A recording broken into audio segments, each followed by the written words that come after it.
So I've tried to make the case a little bit of along the lines that you've just suggested in these past weeks, that I don't know how one can come at this without being able to hold simultaneously three thoughts. And for me, those consist of the following. Number one, October 7th was a horrendous attack which cannot be justified. By the way, I think there are accusations as to what happened on October 7th, which have not been verified and which could end up undermining the reality of what happened on October 7th. And I would urge and there are things that have had to be taken down online. And so I would urge kind of the Israeli PR machine not to go there, because I think it's a stupid, dangerous place to go, because October 7th was horrendous enough. And one has to be able to hold the fullness of that horror. Number two, what has been done to the Palestinian civilian population of Gaza basically every day since is horrendous and will almost certainly also amount to a war crime when the fullness of that investigation is pursued. The fact that on day one, the first response was to announce the collective punishment of the civilian population with the ending of food, water, medical supplies, assistance. And it has only got worse since then. I mean, to be frank, that the New York Times can run a story which says, by conservative estimate, the number of Palestinian women and children killed in 2 months in Gaza is double the number of women and children killed in almost 2 years in Ukraine. I mean, that just takes time to sink in. And one fears we could be back there within a few days. And it's worth looking up what Dr. Tedros, the head of the World Health Organization, has said today, because not only is it now the deaths from direct bombardment, but it's also the impact of the dire humanitarian conditions, sanitation conditions, absence of clean water, etc., and the disease that is rampant. So hold those two things. Then one has to hold another thing, which importantly does not justify anything, but one cannot understand without context.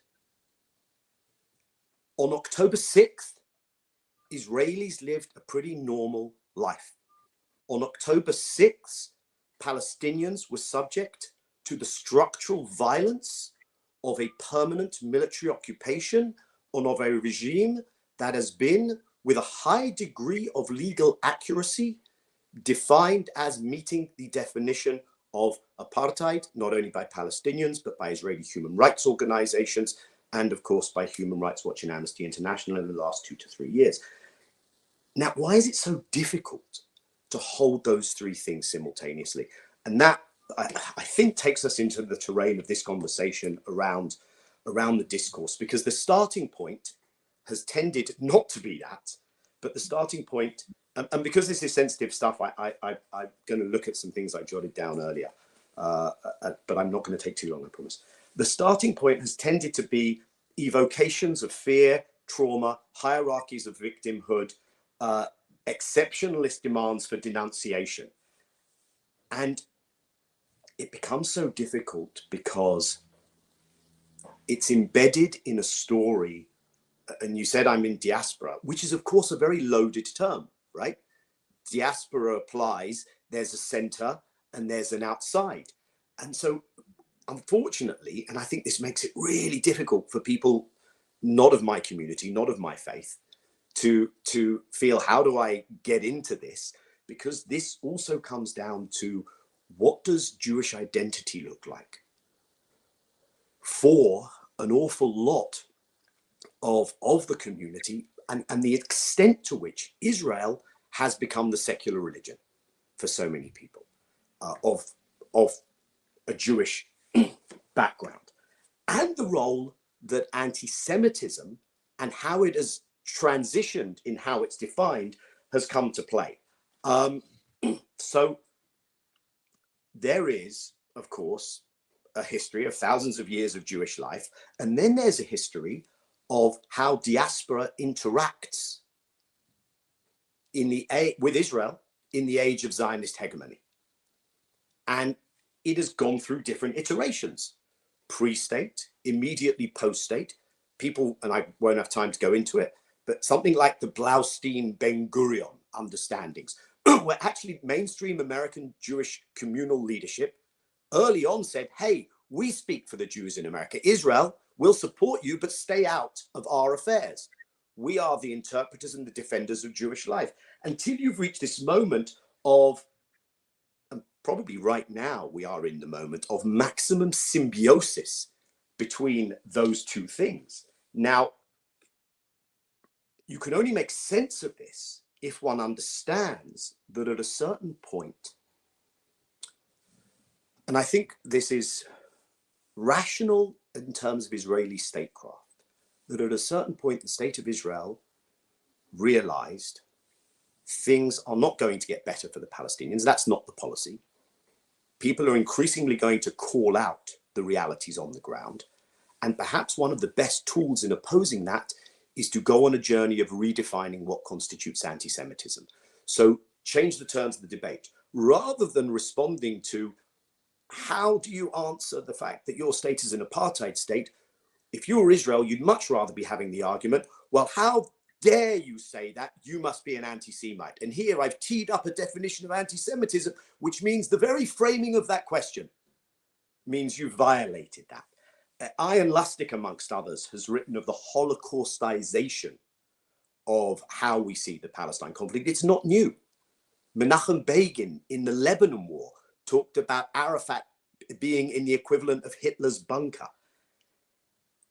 There's a government ministry in Israel was created to run this campaign of delegitimization of criticism of Israel. So you get to this place where October 7th happens and it's autoplay. The terrain has been primed for a certain kind of debate, which is a debate that is absolutely antithetical to problem solving.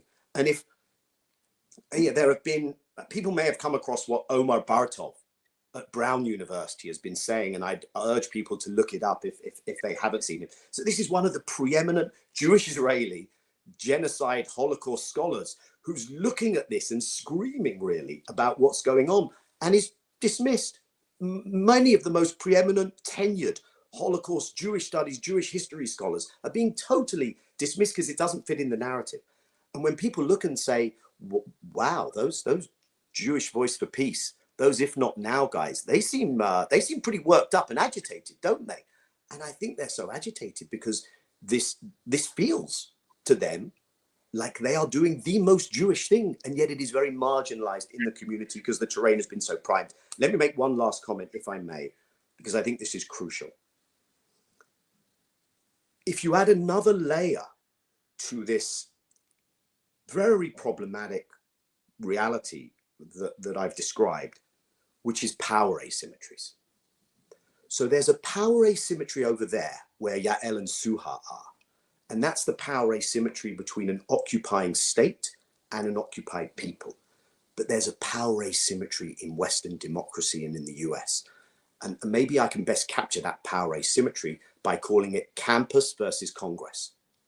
So campus may sound very loud, but Congress is where you appropriate money and weaponry to send to one side of this conflict.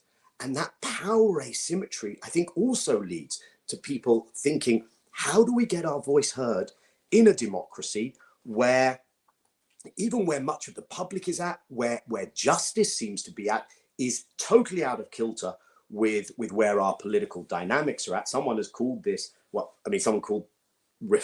reported on several meetings with racial justice advocates and said people were calling this a global George Floyd moment. And let me say as a last sentence, it may be a long sentence, but not that long sentence, that what I fear, amongst other things, is, of course, for the situation over there, and I think this is an administration that has now thoroughly tied itself up in knots and is bleeding political capital, is bleeding global credibility, but also people are just bleeding. And alongside that, it leads us to, I think, the worst place we could be, where at a time where there is rising intolerance, where there is rising right-wing ethno-nationalist extremism, far-right extremism, where you have communities that are all impacted by that, absolutely at loggerheads with each other, unable to do joint anti-racism work. And you end up having people saying things like, in my community, saying things like, this can never happen in the only place in the world where Jews are supposed to be safe. Because just think about that for a moment. And again, it goes back to this question of diaspora. Wait, have you preemptively given up the idea that Jews in America are supposed to be safe? Jews in Britain, Jews in Germany are supposed to be safe. So we get ourselves into a contortionist space, which I think is really to the detriment of the communities at loggerheads with each other. Thank you, Daniel. I think you've hit on a lot of important points, and I wonder how much of that is because October 7th hit such a nerve, you know, and it accessed such deep historical trauma, not just for Jews in Israel, but for Jews and I say the diaspora because we're talking to people on the panel who are actually there on the ground. Can I say one sentence on that, Julia? Sure, of course. Thanks, because I think you're absolutely right. And that is the most accessible sentence to Jewish communities, and it's the most accessible sentence to the mainstream media in America. However, what has happened subsequent to October 7th hits an incredibly painful nerve for Palestinians. Absolutely. And Absolutely. for the Nakba, and when Israeli politicians openly talk about and that does not hit an accessible nerve for people who are exposed to your mainstream media. That hits a wait. What do you mean? Nuck what? Nuck who? I'm going to Google that. Holocaust, I know. Nakba, years, decades of Palestinian dispossession, decades of structural violence. This stuff I'm not really so familiar with. And that's part of the problem, of course.